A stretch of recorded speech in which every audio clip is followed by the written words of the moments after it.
வணக்கம் உறவுகளே. எத்தனை பேர் எவ்வளவோ பட்டப்படிப்பு படிச்சுட்டு இன்னும் வேலை இல்லாமல் இருக்கிறீங்களா? உண்மையிலே சொல்கிறேன், அவங்களுடைய மனவேதனைகளை கேட்குறது ரொம்ப கஷ்டம் தெரியுமாங்க. என்ன எடுத்துக்கங்க, நான் என்ன படிச்சிருக்கேன் அப்படின்னு சொன்னால் பிஏ முடிச்சிருக்கேன், எம்ஏ முடிச்சிருக்கேன், டீச்சர் ட்ரைனிங் முடிச்சிருக்கேன்.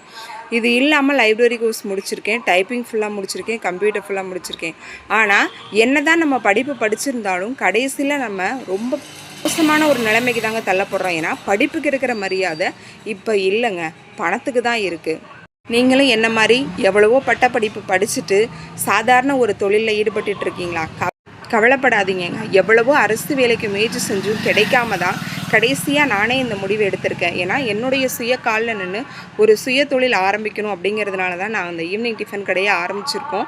இதுக்கு ஓனரும் நான் தான். அப்படிங்கிற பட்சத்தில் நம்ம அதை கவலைப்பட தேவையில்லை.